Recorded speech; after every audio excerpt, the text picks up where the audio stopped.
अस्सलाम वालेकुम।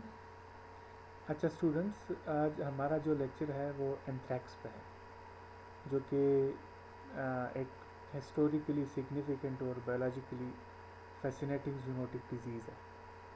सो this lecture will take us on a journey from ancient times to the modern era, exploring a bacterium that has shaped the very foundation of microbiology through the work of Koch and Pasteur.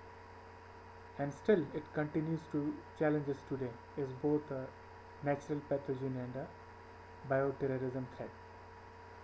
So ये जो lecture है, by the end of this session you will understand not just what anthrax is but how it works, how it spreads, और सबसे important कि हम इसको prevent और control किस तरह से करते हैं using a one health approach. So let's begin.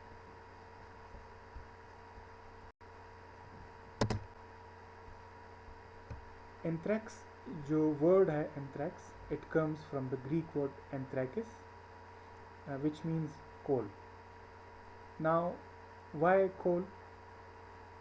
अगर आप इस इमेज को देखें जो आपके लेफ्ट पे है, this is a classic cutaneous anthrax lesion, what we call an eschar. इसको प्रोनाउंस करते हैं एस्कर. सो अगर आप उसको देखें, सो एक जो ब्लैक नेक्रोटिक सेंटर आपको नज़र आ रहा है, इस तरह लग रहा है जैसे कि a piece of coal embedded in the skin. This is where the name originates. ये जो लीजन है ये पेनलेस होता है, जो कि एक क्लिनिकली बहुत इंपॉर्टेंट है ये चीज़ कि लीजन पेनलेस हो.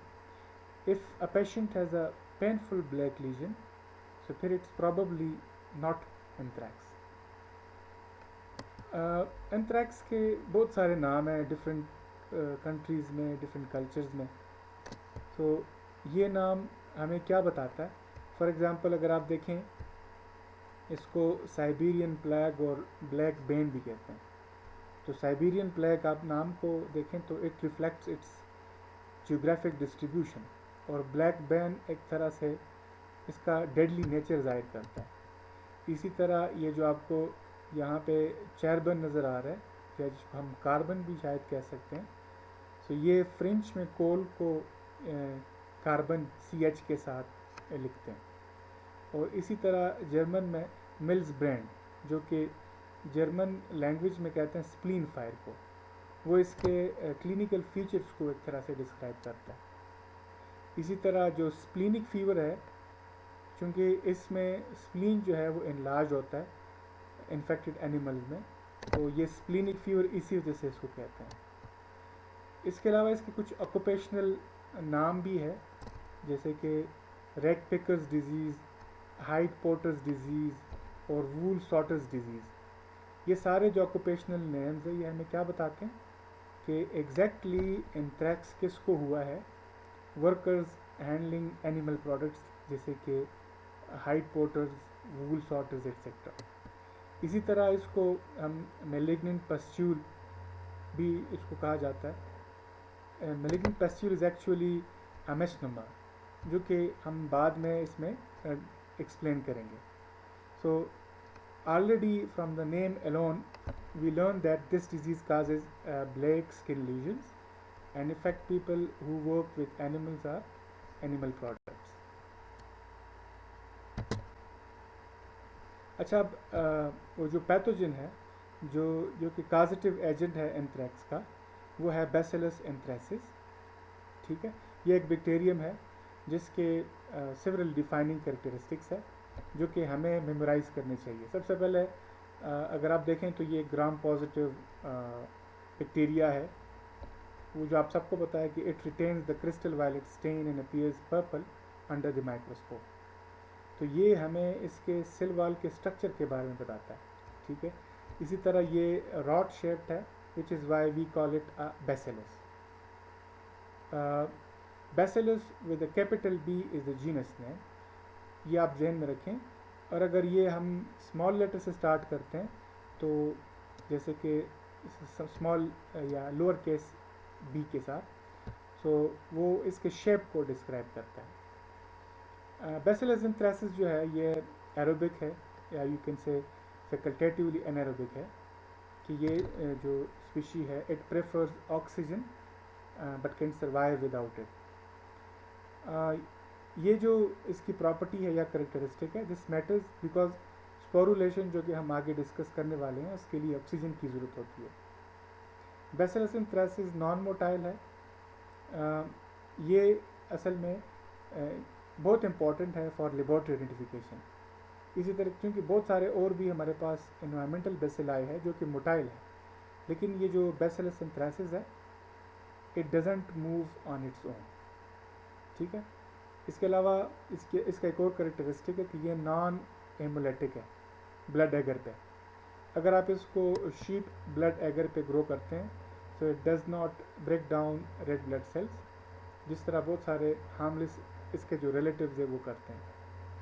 और क्रिटिकली इसके दो फॉर्म्स है, एक को हम कहते हैं वेजिटेटिव फॉर्म जो कि ग्रो करता है और मल्टीप्लाई करता है इनसाइड द होस्ट, और दूसरा इसका है स्पोर फॉर्म जो कि डॉर्मेंट होता है और हाईली रेजिस्टेंट होता है और इन्वायरमेंट में काफ़ी टाइम तक ये सरवाइव कर सकता है।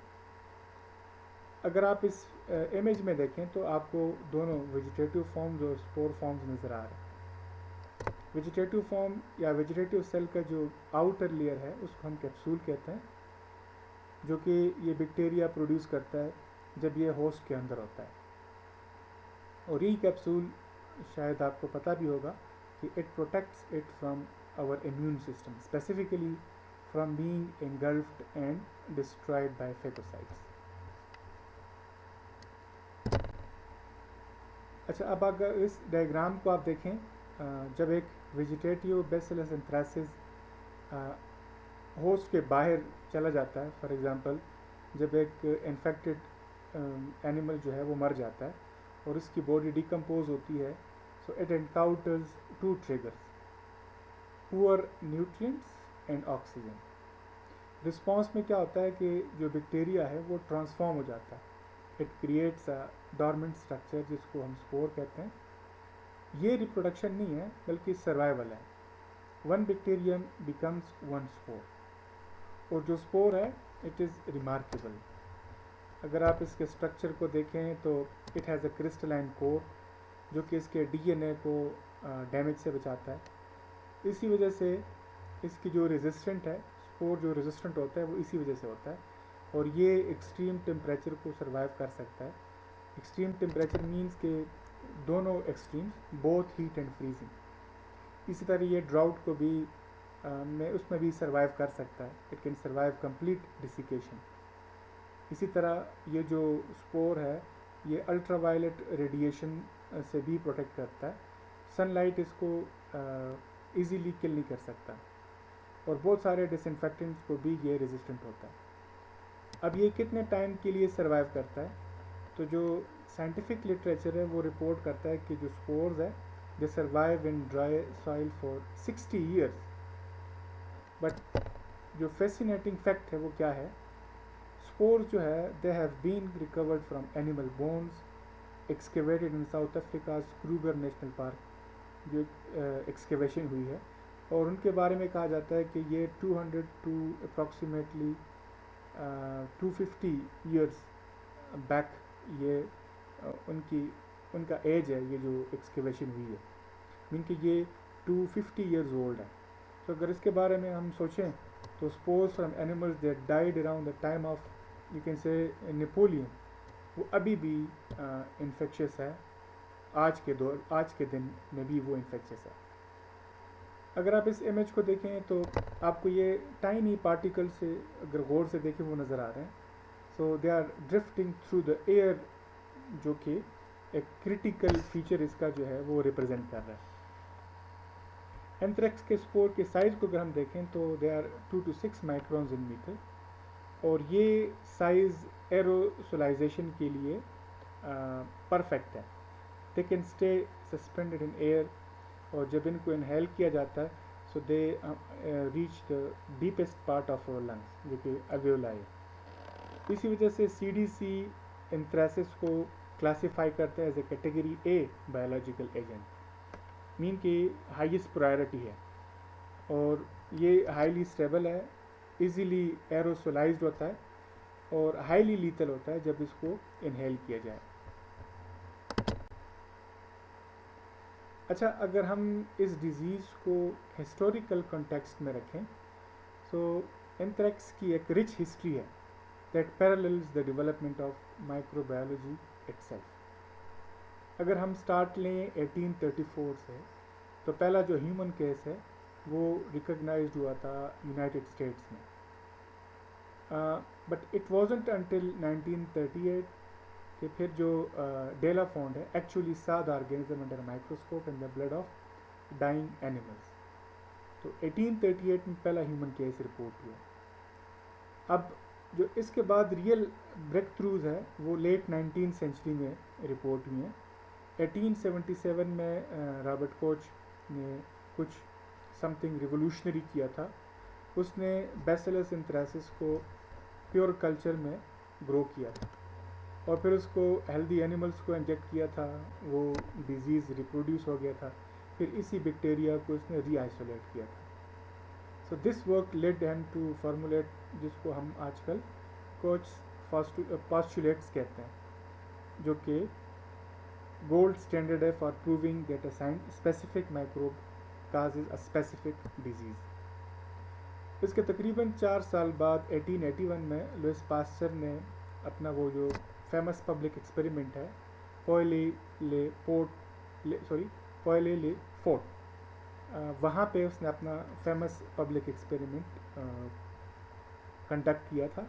ही वैक्सीनेटेड 25 शीप, एक एटेन्यूएटेड एंथ्रेक्स वैक्सीन था जो कि उसने डेवलप किया था।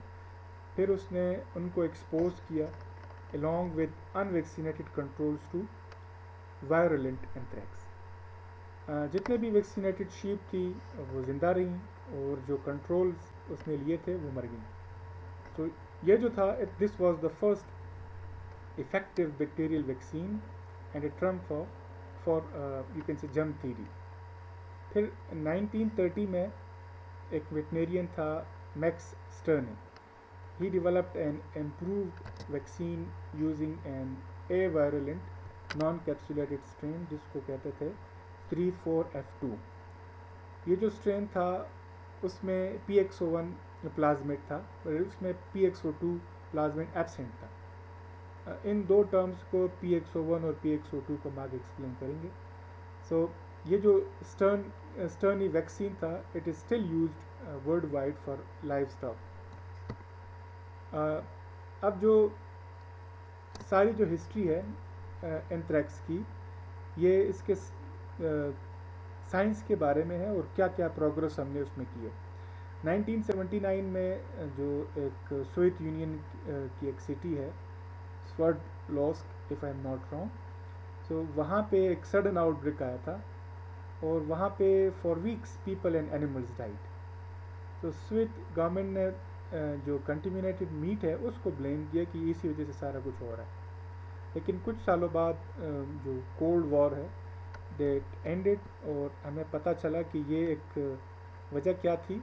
It was an accidental release of spores from a military microbiology facility, और ये जो स्पोर्स थे दे वर कैरिड बाय वाइंड, जो कि डाउन विंड जो था वो साथ लेके गए और लोगों ने उसको इनहेल किया और तकरीबन इसमें से 66 अप्रॉक्सीमेटली 66 रिपोर्टेड इंडिविजुअल जो थे वो मर गए थे।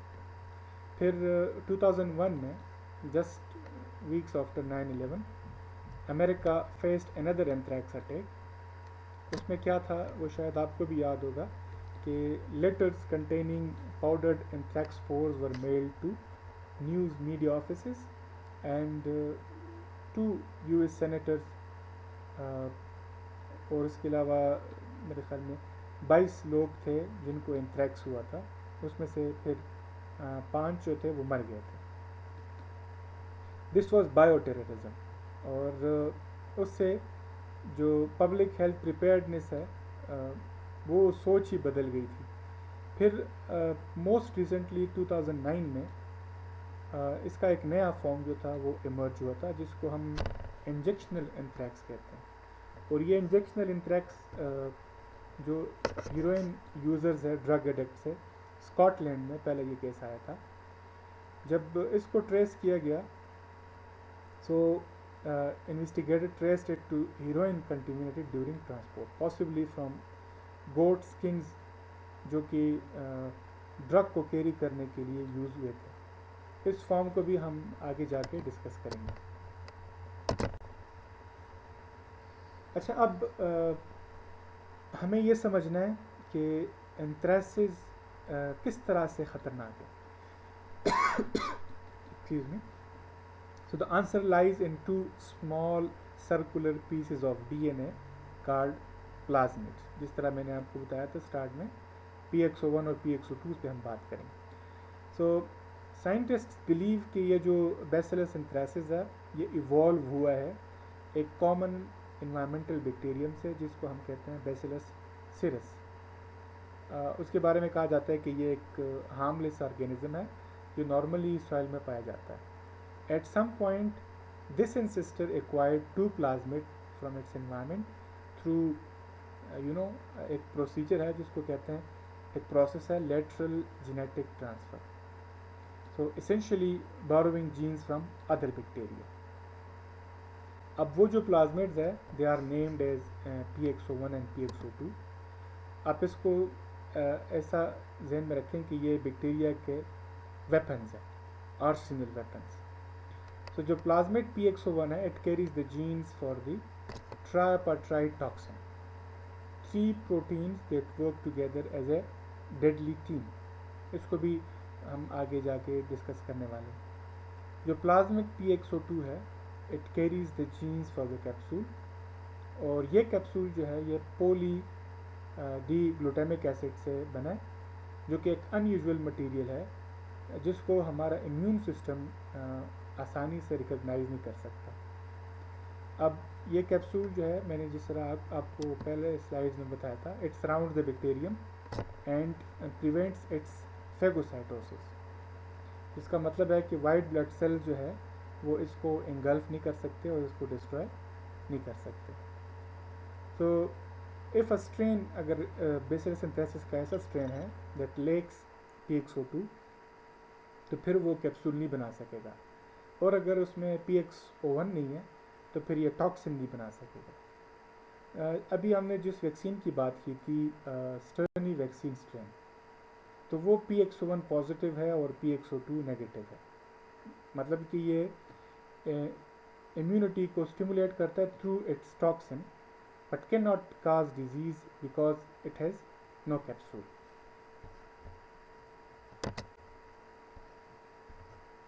अब ये टॉक्सिन काम किस तरह से करते हैं? तो ये जो PXO1 प्लाज्मिड है, ये 3 प्रोटीन्स को कोड करता है, लेकिन ये 3 प्रोटीन्स इंडिपेंडेंटली काम नहीं करते, ये एक स्पेसिफिक सीक्वेंस में काम करते हैं। ठीक है, सबसे पहला जो एंटीजन है, आपको इधर नज़र भी आ रहा है, वो है PAR प्रोटेक्टिव एंटीजन। वैसे आपको लग रहा होगा कि ये प्रोटेक्शन देता है, but it does not protect us, it protects the toxin. ये टॉक्सिन को प्रोटेक्ट करता है। अगर हम इसके साइज़ की बात करें तो ये 83 किलो डाल्टन प्रोटीन है that acts as the delivery system. ये रिसेप्टर्स के साथ, हमारे सेल्स के ऊपर जो रिसेप्टर्स है सेल सरफेस पे, उनके साथ बाइंड करता है। आप इसको ऐसा जहन में रखें कि ये एक की है that opens the door. PA protective antigen की मैं बात कर रहा था। अब जब एक दफ़ा PA बाइंड कर जाता है प्रोटेक्टिव एंटीजन, सो हमारी बॉडी में जो एंजाइम्स है वो इसको क्लिप कर लेते हैं।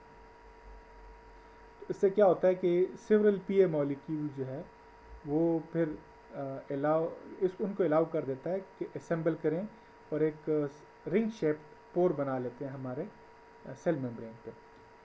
सो ये जो पोर है ये उसके लिए एक डोरवे है। अब 2 प्रोटीन्स उसके थ्रू, इस पोर के थ्रू बॉडी में आएंगे। उसमें से एक है एडिमा फैक्टर, जो कि 90 किलो डाल्टन प्रोटीन है।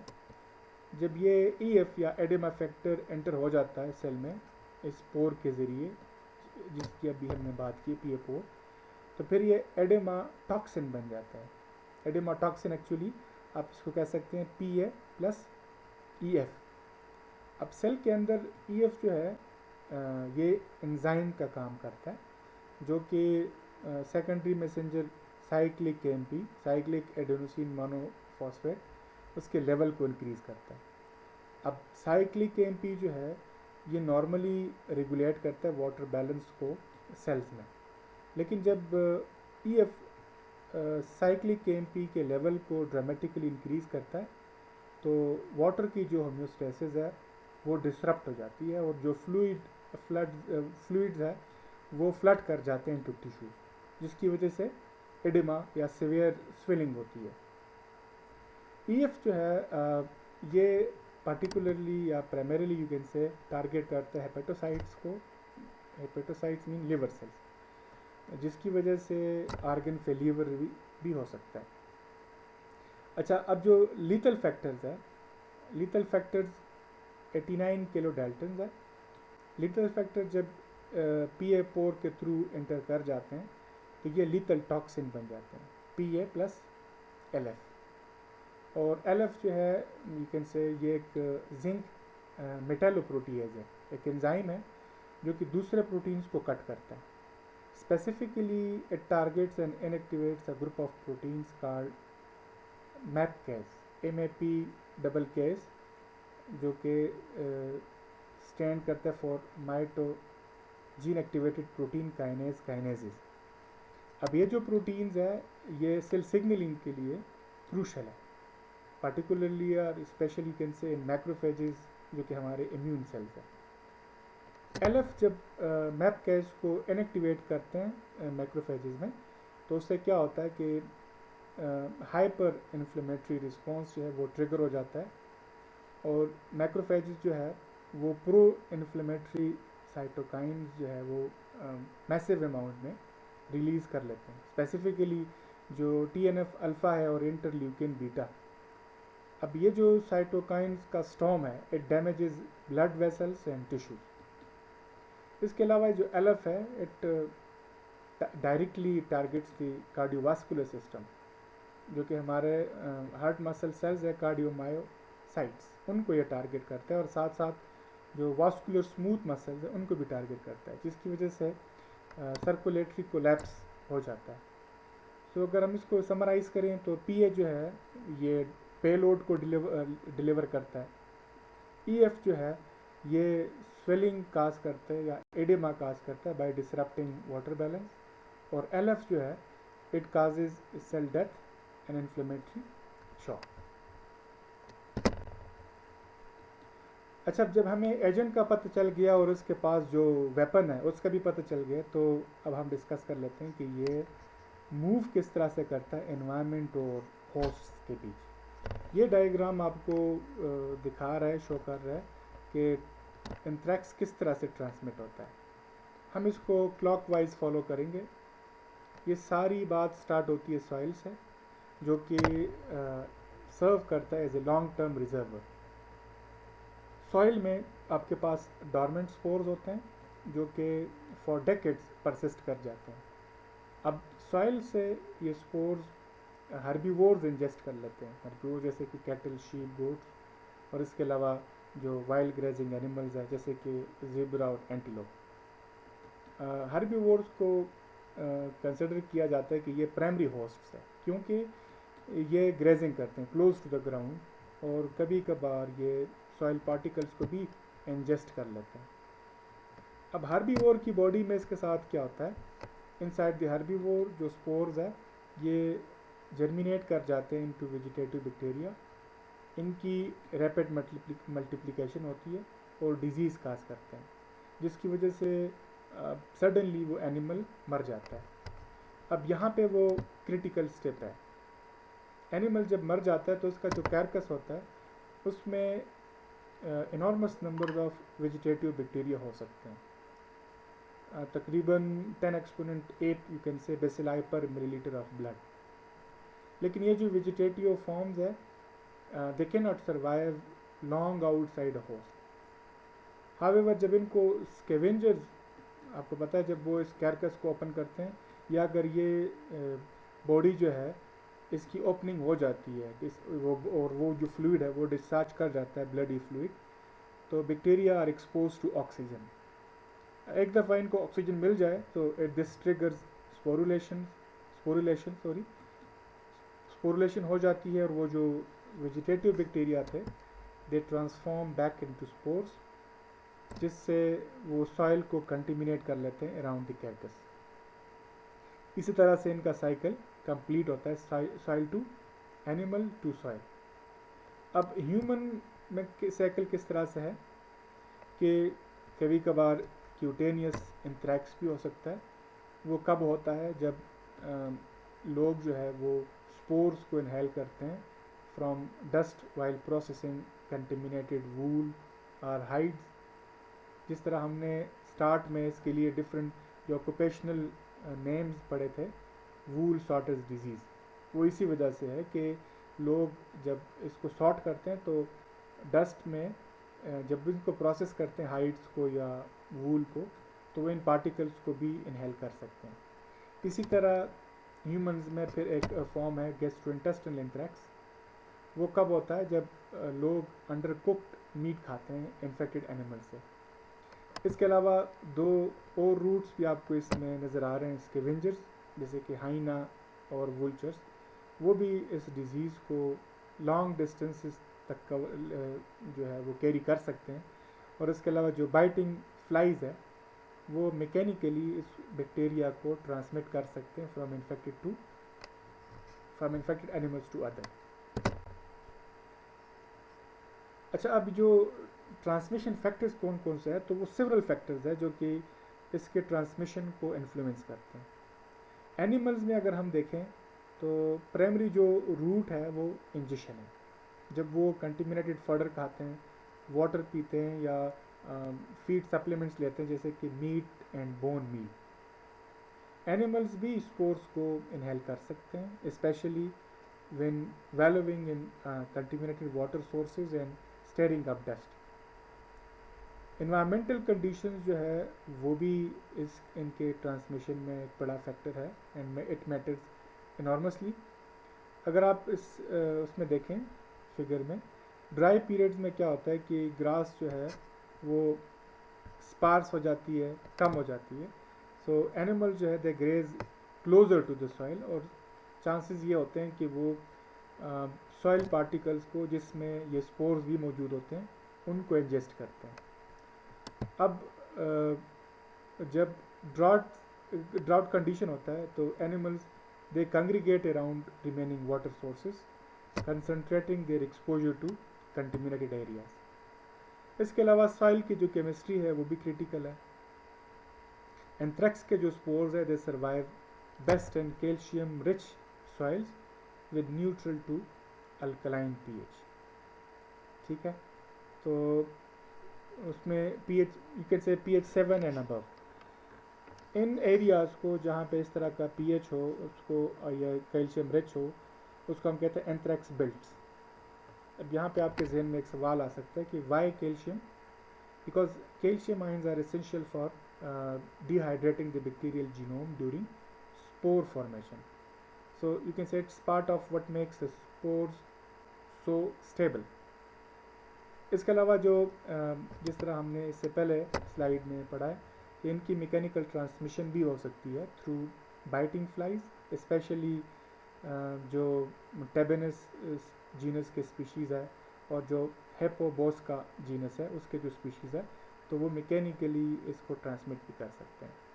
ये जो फ्लाइज है दे चूँकि वो फीड करते हैं इन्फेक्टेड एनिमल पे और फिर उसके बाद they move to healthy one, तो वो बैक्टीरिया को ट्रांसफ़र कर लेते हैं अपने माउथ पार्ट्स के साथ।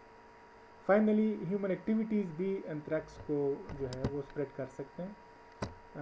अगर कंटेमिनेटेड सर्जिकल इंस्ट्रूमेंट्स को यूज़ किया जाए, फॉर एग्जांपल डीहॉर्निंग के लिए या डॉकिंग के लिए, so they can introduce spores into wounds. अच्छा, अब एनिमल्स में क्लिनिकल साइंस एंथ्रैक्स के क्या होंगे? तो animals looks different, sorry anthrax looks different in different animal species. So इससे जो इसकी उसका जो लेवल है ससेप्टिबिलिटी का वो रिफ्लेक्ट होता है। हर्बीवोर में अगर देखें हम, हर्बीवोर जैसे कि कैटल, शीप और गोट्स, वो हाईली ससेप्टेबल होते हैं। सो दे टिपिकली एक्सपीरियंस पर एक्यूट इन्फेक्शन, जिसका मतलब ये है कि जो डिजीज़ है it progresses so rapidly that the animal is found dead without prior science, और इसको हम सडन डेथ कहते हैं। अगर आप इस तरह के कैरेक्टर्स को एग्जामिन करें तो हमें बहुत केयरफुल होना चाहिए, क्योंकि इसमें ख़तरा ज़्यादा होता है। और अगर आप नोटिस करेंगे कि ब्लड जो है वो वहाँ से निकल रहा होता है, इसके माउथ से, नोज़ से और एनल एरिया से, और इनका जो ब्लड है वो क्लॉट भी नहीं होता बल्कि फ्लूइड फॉर्म में होता है। और वो जो साइन है रिगर मोर्टिस वो इनमें नहीं होता, और बॉडी जो है इट रिमेन्स लिम्प। स्प्लीन को अगर देखा जाए तो वो इनलार्ज होता है और सॉफ्ट होता है। Excuse me. अच्छा, अब इस तरह के एनिमल में, जिस तरह मैंने ऊपर भी बात की थी, 10^8 बेसिलाई पर मिलीलीटर इनके ब्लड में बैक्टीरिया हो सकते हैं, जो कि 100 मिलियन बैक्टीरिया आप कह सकते हैं कि एक एक ड्रॉप में हो सकते हैं। अगर आप हॉर्सेस को देखें, जिस तरह हमने ऊपर बात की है कि ये जो हर्बीवोर्स है ये ज़्यादा ससेप्टेबल है, उसके बाद हॉर्सेस मॉडरेटली ससेप्टेबल है। वो एक्यूट सिम्टम्स शो करते हैं और तकरीबन 2 से 3 दिनों में अगर वो इन्फेक्टेड है तो उनकी डेथ हो जाती है।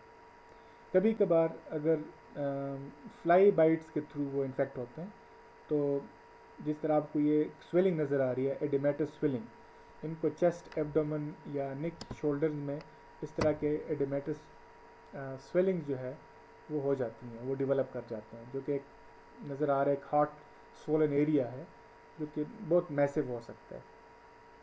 पिग्स जो है वो मोर रेजिस्टेंट होते हैं और इनमें लोकलाइज्ड साइंस आपको नज़र आ सकते हैं। अगर आप इसमें देखें, ये जो फेरेंजियल एडिमा इनको हो सकता है, एडिमा सॉरी, और जो सर्विकल लिम्फ नोड्स है वो भी इनलार्ज होते हैं, जिससे इनके इनलार्ज होने की वजह से it can cause breathing difficulty. Dogs और कैट्स को यूजुअली कंसिडर किया जाता है कि ये रेजिस्टेंट है, लेकिन अगर वो ऐसे कैरकस पे स्केवेंज करें जो कि एंथ्रैक्स इन्फेक्टेड हो, तो उनमें भी सीवियर इन्फ्लेमेशन डेवलप हो सकती हैं, पार्टिकुलरली थ्रोट, स्टमक और इंटेस्टाइन्स में। तो उनमें भी ये जो साइंस है स्वेलिंग के, खासकर लिप्स, जॉल्स और गम्स में, वो डेवलप कर सकते हैं। बर्ड्स में जो ससेप्टिबिलिटी है वो वेरी करता है। एक्यूट केसेस में वो अचानक से उनकी डेथ भी हो सकती है, जिसको हम एपोप्लेक्टिक डेथ कहते हैं। कुछ केसेस में जो कि लेस एक्यूट हो, उनमें एक कार्बंकुलर लीजन जो है, स्मॉल अल्सर्स लाइक, वो भी डेवलप कर जाता है, ख़ासकर कॉम्स या एक्सट्रीमिटीज़ में। अच्छा, अब जो ह्यूमन की तरफ हम आते हैं कि ह्यूमंस में किस तरह के फॉर्म्स हैं एंथ्रैक्स के। सो सबसे जो मोस्ट कॉमन फॉर्म की अगर हम बात करें तो वो क्यूटेनियस एंथ्रैक्स है, जो कि अगर आप वर्ल्ड वाइड ह्यूमन केसेस को देखें तो 95% जो केसेस हैं एंथ्रैक्स के वो क्यूटेनियस एंथ्रैक्स के हैं। और पर्टिकुलरली ये जो फॉर्म है क्यूटेनियस एंथ्रैक्स, ये डेवलपिंग कंट्रीज़ में देखा गया, जहाँ पे लोगों का इन्फेक्टेड एनिमल्स के साथ कांटेक्ट ज़्यादा होता है या उनके प्रोडक्ट्स के साथ। Incubation period typically 1 to 7 days है, 2 केसेस अप टू 17 डेज़ भी रिपोर्ट हुए हैं। लीजन जो बनता है वो एक्सपोज्ड स्किन पे देखा गया है, जैसे कि फेस, नेक, हैंड्स और आर्म्स पे, जहाँ पे वो जो स्पोर्स है वो एंटर कर जाते हैं या एंटर हुए होते हैं कट या एब्रेशन से। तो फिर वहाँ से फिर इनकी जो प्रोग्रेशन है इन मुख्तलिफ स्टेजेस में होती हैं। स्टार्ट जो है एक स्मॉल इची पेप्यूल होता है, जैसे कि लग रहा होता है कि ये इंसेक्ट बाइट है। फिर 1 to 2 डेज़ बाद वहाँ पे एक वेजिकल बनता है, जो कि यू कैन से फ्लूइड फिल्ड ब्लिस्टर होता है। फ्लूइड जो है वो क्लियर भी हो सकता है और या ब्लडी भी हो सकता है। वेसिकल जब रप्चर कर जाता है तो वो एक अल्सर बनाता है और नेक्स्ट 1 to 2 वीक्स में अल्सर का जो सेंटर है वो ब्लैक हो जाता है, जिसको हम एस स्कार कहते हैं। अगर आप इस इमेज में देखें तो एस स्कार आपको नज़र आ रहा है, ठीक है, जो कि पेनलेस होता है।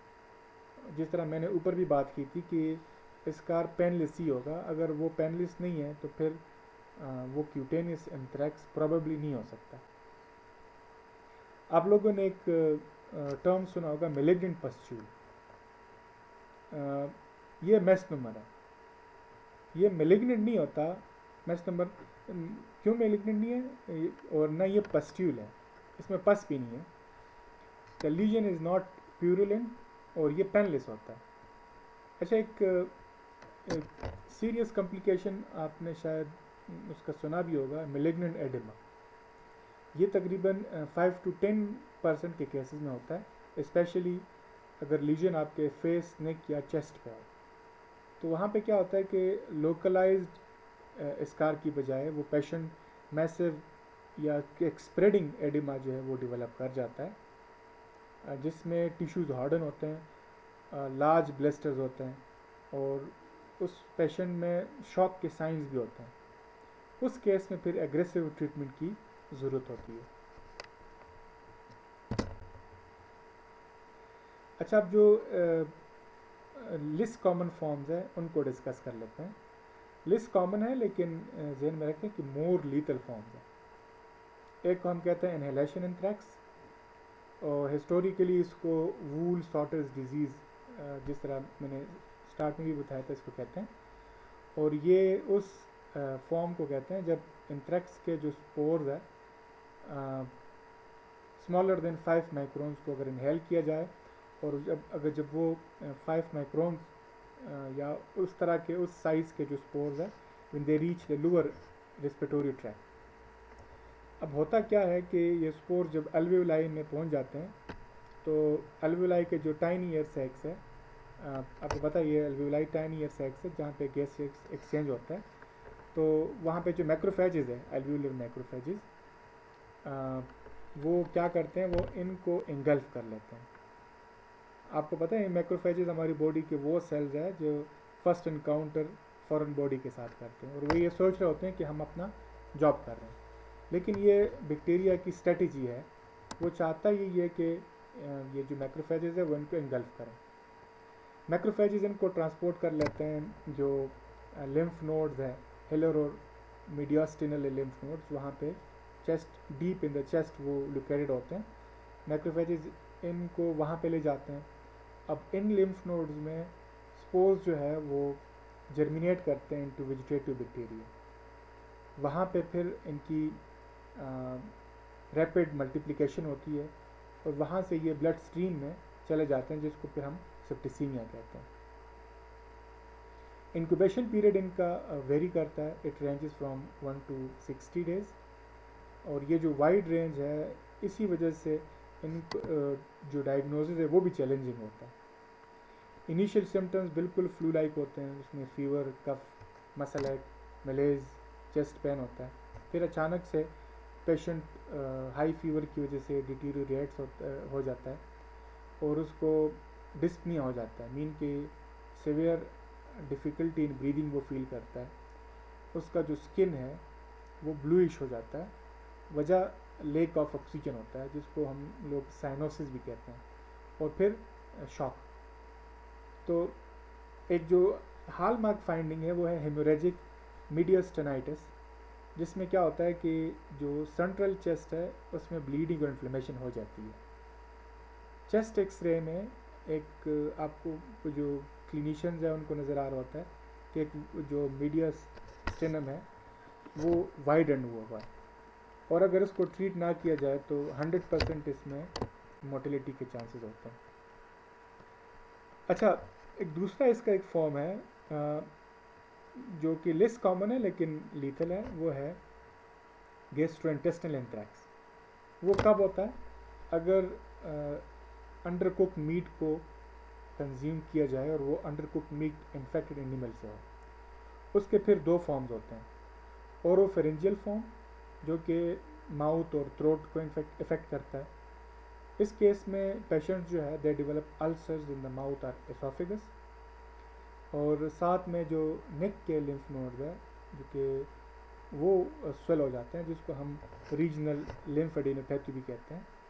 इसके अलावा थ्रोट में एडेमा होता है और एवेंचुअली सेप्सिस भी हो जाता है। दूसरा जिसका फॉर्म है जिसको हम कहते हैं लोअर गैस्ट्रो इंटेस्टिनल फॉर्म, वो इंटेस्टिन्स को इफेक्ट करता है, यूजुअली इंटेस्टिन के टर्मिनल इलियम एरिया को, जो कि स्मॉल इंटेस्टाइन का लास्ट पार्ट है, या कभी कभार सीकम को, जो कि लार्ज इंटेस्टाइन का बिल्कुल स्टार्ट वाला पार्ट है। इस केस में क्या होता है कि पेशेंट्स में जो साइन सिम्टम्स होते हैं वो नाजिया, वॉमिटिंग, एब्डोमिनल पेन और ब्लडी डायरिया। ये जो बैक्टीरिया है ये इंटेस्टिनल वॉल को इन्वेड करता है, वहाँ पे अल्सर्स बनाता है और ब्लीडिंग काज करता है, फिर वहाँ से सिस्टमिकली ये स्प्रेड हो जाता है। ये जो दोनों फॉर्म्स है, ओरोफेरेंजियल फॉर्म या लोअर गैस्ट्रोइंटेस्टिनल फॉर्म, इनके मोटेलिटी जो रेट है इनका वो बहुत हाई है अगर इनको प्रॉम्प्टली ट्रीट ना किया जाए तो। अच्छा, जो इसका एक नया फॉर्म इंजेक्शनल फॉर्म एंथ्रेक्स का भी है, और जिस तरह मैंने स्टार्ट में बताया था कि पहला जो इसका केस है वो 2009 में आया था, इंजेक्शनल एंथ्रेक्स। ये उन पर्सनस में इमर्ज हुआ था जो कि ड्रग एडिक्ट्स थे, जो कि PWIDs इंजेक्ट करते थे स्कॉटलैंड में, फिर बाद में इंग्लैंड, जर्मनी और दूसरे नॉर्दर्न यूरोप में इसके केसेस निकल आए थे। ये किस तरह से हुआ था, इसको जब ट्रेस किया गया इन्वेस्टिगेटर्स को पता चला कि ये जो सोर्स है वो हीरोइन कंटिमिनेटेड एंथ्रेक्स स्पोर्स, वो हीरोइन जो कि कंटिमिनेटेड था एंथ्रेक्स के स्पोर्स के साथ। उस ये लग रहा है कि इन्वेस्टिगेटर ने ये फाइंड आउट किया था कि हीरोइन जो है वो लाइकली एनिमल स्किन्स में या हाइड्स में, गोट हाइड्स में ट्रांसपोर्ट किया जाता था जो कि कंटिमिनेटेड थे। तो उस हाइड्स में से स्पोर जो थे वो ड्रग्स में शामिल हो गए थे, और फिर वो ड्रग जब ड्रग एडिक्ट्स ने इंजेक्ट किया तो उनने एक तरह से स्पोर्स को इंजेक्ट किया था इनटू देयर टिश्यूज। तो ये वाला जो फॉर्म है ये बाकी फॉर्म से डिफरेंट है। इसमें हम वो जो इन्फेक्टेड इंडिविजुअल होता है वो स्पोर्स को इनहेल नहीं करता बल्कि उनको इंजेस्ट करता है, और बजाय इसके कि कट के थ्रू बॉडी में जाए वो इसको इंट्रोड्यूस कर लेते हैं सबक्यूटेनियसली या इंट्रामस्कुलरली। एक प्रैक्टिस इसको हम स्किन पॉपिंग भी कहते हैं। तो क्लिनिकल प्रेजेंटेशन इसकी बाकियों से वो भी डिफरेंट है। वो किस तरह से, इसमें वो जो क्लासिक एस्कार है वो नहीं बनता, बल्कि पेशेंट्स जो इस तरह के पेशेंट्स होते हैं they develop severe soft tissue infections, और ख़ासकर उन साइट्स में जहाँ पे उन्होंने इंजेक्शन लगाए होते हैं, वहाँ पे एक्सटेंसिव स्वेलिंग, रेडनेस और इन्फ्लेमेशन होती है, ऑफन विद एक सिंड्रोम है कंपार्टमेंट सिंड्रोम। अच्छा, इन्फेक्शन फिर स्प्रेड हो जाता है rapidly through tissues into the blood stream, और इस फॉर्म से हमें एक अंदाज़ा होता है कि एंथ्रेक्स जो है it continues to evolve and find new pathways into humans. इससे जो बियॉन्ड जो ट्रेडिशनल फैक्टर्स है ये भी हमें अंदाज़ा हो रहा है कि हमें उससे आगे का सोचना चाहिए। अब जैसे इसको डायग्नोज कैसे करते हैं एंथ्रेक्स को, तो इसके लिए एंथ्रेक्स की डायग्नोसिस के लिए लेबॉर्ट्री कंफर्मेशन की ज़रूरत है। जो की टेक्निक्स है, फॉर एग्जांपल अगर हम इसको कल्चर करना चाहें तो हम सेलेक्टिव मीडिया यूज़ करते हैं। For example PLET agar, polymyxin lysozyme EDTA thallous acetate, इस एगर का नाम है। ये मीडियम जो है it allows bacillus anthracis to grow while inhibiting other bacteria. तो ब्लड एगर पे जो एंथ्रेसिस है ये कॉलोनीज बनाता है, और ये मैंने स्टार्ट में भी बताया था कि ये नॉन हीमोलिटिक है, मतलब कि वहाँ पे आपको क्लियर जोन इनके इर्द गिर्द नज़र नहीं आते, और वो जो कॉलोनीज़ है वो रफ़ होते हैं with a ground glass appearance, उसके बॉर्डर्स इरेगुलर होते हैं, कभी कभार उसको हम कहते हैं मेडूसा हेड अपीयरेंस इसकी होती है। अगर आप इस पिक्चर को देखें तो आपको एक वेवी हेयर लाइक एक्सटेंशंस नज़र आ रही है कॉलोनी के एजेस के साथ, जो कि मिथिकल मेडूसा के स्नेक की हेयर से इनकी रिजेम्बलेंस है। लिक्विड मीडियम में अगर आप देखें तो आपको इनका जो ग्रोथ है एक फ्लॉकुलेंट मासेस की तरह, जैसे कि सरफेस से हैंग कर रहे हैं वो नज़र आ रहे हैं। जैसा ऐसा नज़र आ रहा है जैसे कि इन्वर्टेड फर ट्री हो, जिस तरह की क्रिसमस ट्री अपसाइड डाउन अगर उसको किया जाए। अब इसमें जो सबसे इम्पोर्टेंट डायग्नोस्टिक टूल है वो एक रिएक्शन है जिसको हम कहते हैं McFadyean reaction, if I am not wrong. तो ये एक्चुअली स्टैनिंग प्रोसीजर है जो कि पॉलीक्रोम मिथाइलिन ब्लू को यूज़ करता है, और जब हम इनको अप्लाई करते हैं ब्लड या टिश्यू स्मेयर्स के साथ डेड एनिमल से, तो ये कैरेक्टरिस्टिक अपीयरेंस की होती है। इसमें बैक्टीरिया जो है वो ब्लू स्टैन हो जाते हैं और उसके इर्द गिर्द जो कैप्सुलर मटेरियल है वो पिंकिश पर्पल कलर का आपको नज़र आ रहा है। तो ये वो डायग्नोस्टिक मेथड्स है जो कि फील्ड में रैपिडली किए जा सकते हैं। अब कल्चर और स्टैनिंग के अलावा हमारे पास और भी डायग्नोस्टिक टूल्स है। एक टेस्ट है जिसका नाम है एस्कोली टेस्ट, जो कि बहुत पुराना है, you can say date backs to 1911। तो ये एक थर्मोस्टेबल एंटीजन प्रेसिपिटेंट टेस्ट है। इसमें क्या होता है कि जो सस्पेक्टेड एनिमल्स है उससे टिश्यूज़ को लिया जाता है और उनको बॉयल किया जाता है, और वो जो एक्सट्रैक्ट है उसको फिर एंथ्रेक्स के एंटी सीरम में लेयर किया जाता है एक टेस्ट ट्यूब में। अब वहाँ पे अगर वाइट रिंग बन जाता है एट द इंटरफेस, जिसको हम प्रेसिपिटेंट रिंग कहते हैं, तो टेस्ट को पॉजिटिव कंसिडर किया जाता है। ये जो टेस्ट है it detects antigens that survive decomposition.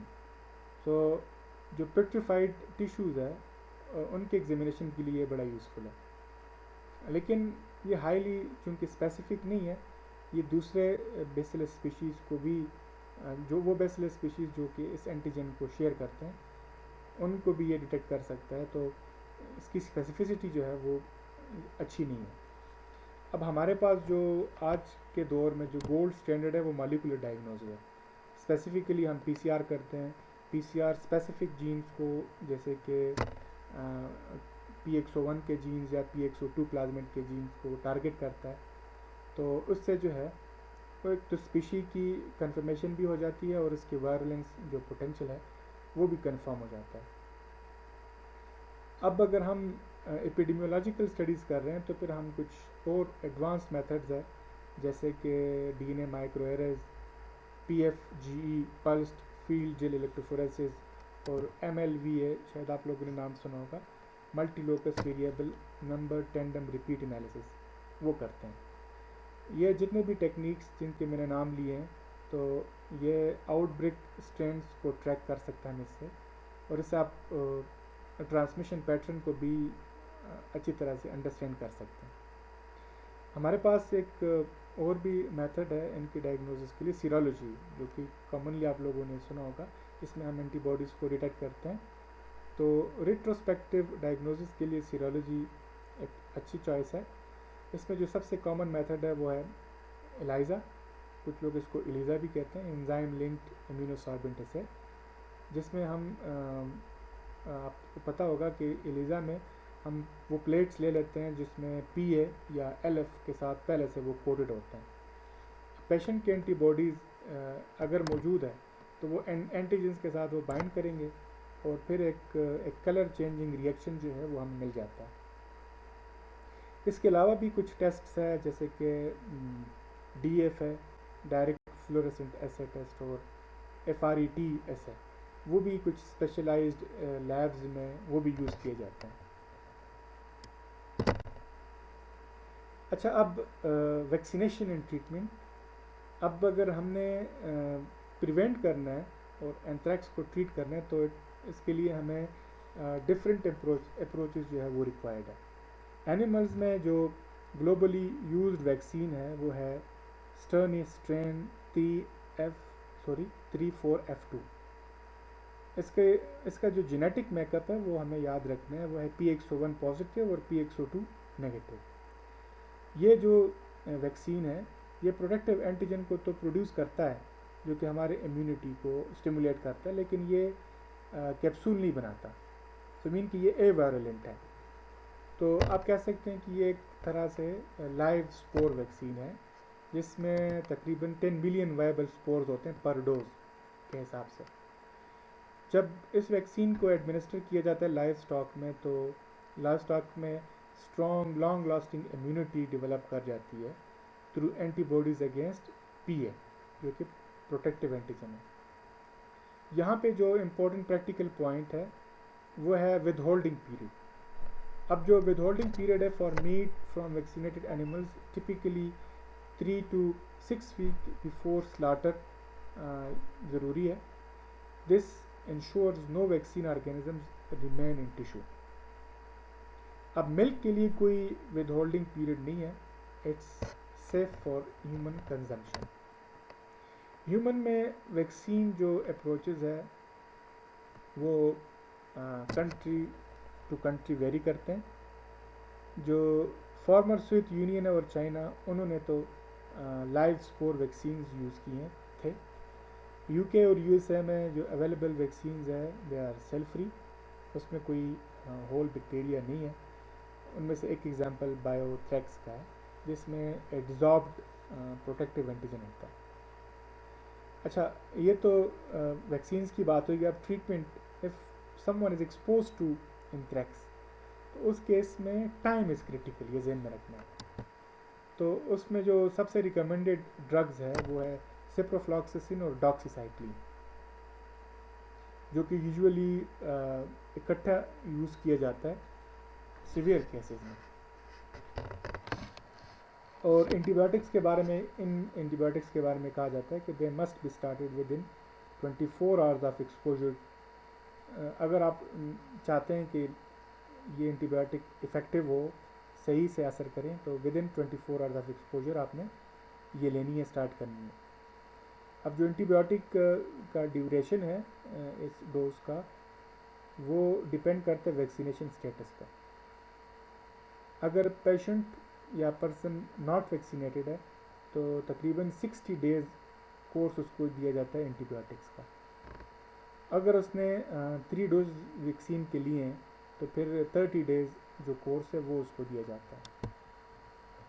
आपके जहन में ये भी आ रहा होगा कि वाई सो लॉन्ग, इतना बड़ा डोज ज़्यादा दिनों के लिए क्यों दे रहे हैं? क्योंकि स्पोर जो है they can remain dormant in the body for weeks. Start में मैंने बात की थी। सो ये जो एंटीबायोटिक्स है वो जर्मिनेटिंग बैक्टीरिया को किल करते हैं, लेकिन कभी कभार वो डॉर्मेंट स्पोर्स तक नहीं पहुंचते। तो ये जो एक्सटेंडेड टाइम पीरियड है या कोर्स है, इट इंश्योर्स कि जो भी स्पोर्स है ये जर्मिनेट लेटर, उनको किल किया जाए। अच्छा, अब जहाँ से हमने स्टार्ट किया था, we end where we began with the cycle. Anthrax जो है it does not respect disciplinary boundaries, it moves between you can say soil, animals and humans. So इसको कंट्रोल करने के लिए हमें वन हेल्थ अप्रोच की ज़रूरत है। वन हेल्थ अप्रोच क्या है कि जिसमें हम एनिमल हेल्थ, ह्यूमन हेल्थ और एनवायरमेंटल मैनेजमेंट को इंटीग्रेट करते हैं। इस वेन डायग्राम को आप देखें, हर एक सर्कल जो है एक डोमेन रिप्रेजेंट कर रहा है, और वो जो इंटरवेंशंस हैं they belong in their intersections. Animal domain में अगर आप देखें तो आपको क्या नज़र आ रहा है कि जो एंडेमिक एरियाज़ है वहाँ पे हमें लाइफ स्टॉक को वैक्सीनेट करना है, वैक्सीनेट करना चाहिए। किस लिए? To build herd immunity. जो कंटेमिनेटेड पास्चर्स हैं वहाँ पे ग्रेजिंग को रिस्ट्रिक्ट करना चाहिए। इसके अलावा जो इम्पोर्टेड एनिमल्स हैं उनकी क्वारंटाइन जो है वो बहुत ज़रूरी है, और जो एंडेमिक रीजन्स है वहाँ से इंपोर्ट को बैन भी करना चाहिए। इसके अलावा जो लॉज है जो कि उनको भी एक तरह से इन्फोर्स करना चाहिए ताकि वो स्लॉटर और कंजम्पशन ऑफ मीट जो इन्फेक्ट इंडिविजुअल है उसको प्रोहिबिट कर सकें। और अगर आउटब्रेक हो जाए तो फिर कैरकस मैनेजमेंट बहुत ज़रूरी है। सस्पेक्टेड एंथ्रैक्स कैरकस को कभी भी ओपन नहीं करना चाहिए, मतलब कि अगर हम पोस्टमार्टम करेंगे तो उससे क्या होगा कि स्पोर जो है वो रिलीज़ हो जाएंगे। जितने भी ओरिफिसेस है जैसे कि माउथ, नोज़ और एनस, इनको प्लग करना चाहिए कॉटन के साथ, जो कि कार्बोलिक एसिड या लाइसोल में सोक हुआ वो कॉटन हो। उससे क्या होगा कि जो ब्लड डिस्चार्ज है वो प्रिवेंट हो जाएगा और वो जो स्पोर्स हैं वो बॉडी से बाहर नहीं निकलेंगे। इसी तरह हमें कैरकस को भी सेफली डिस्पोज करना चाहिए। उस केस में इंसिनरेशन इसके कैन से वो बेस्ट चॉइस है, या फिर अगर वो नहीं कर सकते तो फिर डीप बरियल क्विक लाइम के साथ इसका अल्टरनेट हो सकता है।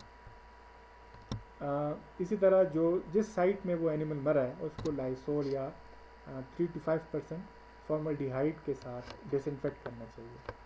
स्लाटर साइट को भी हमें डिसइंफेक्ट करना चाहिए।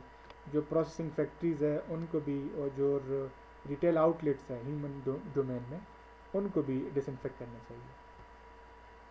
अच्छा, इसके अलावा रैपिड डिटेक्शन और कंफर्मेशन केसेस की बहुत ज़रूरी है थ्रू लेबोरेटरी डायग्नोस्टिक्स। और एक ख़ासकर जो एंडेमिक एरियाज़ है वहाँ पे रोबस्ट सर्वेलेंस और कंटेक्ट ट्रेसिंग कि किन किन इंडिविजुअल्स का उस एरिया में कांटेक्ट हुआ है उनको ट्रेस करना चाहिए। इसके अलावा आउटब्रेक्स में जो अप्रोप्रिएट मेडिकल इंटरवेंशंस हैं उनको अपनाना चाहिए। और इसके अलावा जो ऑक्यूपेशनल रिस्क ग्रुप्स हैं, जिस तरह हमने बात की थी, फार्मर्स, बुचर्स, टेनरी वर्कर्स, वेटनेरियंस, उनकी कम्युनिटी एजुकेशन भी ज़रूरी है। अच्छा, अब जब आप इन्वायरमेंटल डोमेन की तरफ आते हैं तो उसमें हम क्या कर सकते हैं कि वो जो सॉइल है जो कंटेमिनेटेड है फॉर डेकेड्स, उसको रिकॉग्नाइज करना चाहिए। और जो हिस्टोरिकल बरियल साइट्स है जहाँ पे यूजुअली बरियल के लिए ह्यूमन ने इस्तेमाल किया, जो एनिमल ग्रेव्स है, तो अगर हम कंस्ट्रक्शन के लिए या इरोजन के लिए उसको डिस्टर्ब करते हैं, ये भी ख्याल रखना चाहिए कि वो डिस्टर्ब ना हो। और एंडेमिक रीजन्स में एक तरह से एक्स्ट्रा केयर की ज़रूरत है, क्योंकि वहाँ पे अगर हम एक्सटेंसिव लाइफ स्टॉक प्रोडक्शन करेंगे तो ख़तरा ये होगा कि वो भी सारे इन्फेक्ट हो सकते हैं। सो एंथ्रैक्स को अगर आप लें तो ये परफेक्ट एग्जांपल है कि वाई वन हेल्थ मैटर्स। अगर आपसे कोई पूछें कि वाई वन हेल्थ मैटर्स, तो इसमें आप एंथ्रैक्स की एग्जांपल दें, क्योंकि you can not protect human health without protecting animal health. और अगर आप देखें इस वेन डायग्राम को, you can not protect animal health without understanding environmental persistence. और साथ में आखिर में you can not break the cycle without addressing all three. अच्छा, यहाँ पे हमारा लेक्चर ख़त्म हो जाता है। आपका अगर कोई क्वेश्चन है तो आप ग्रुप में भी पूछ सकते हैं और यहाँ पे कमेंट भी कर सकते हैं, तो इंशाल्लाह मैं क्विकली रिप्लाई करने की कोशिश करूँगा। Thank you so much.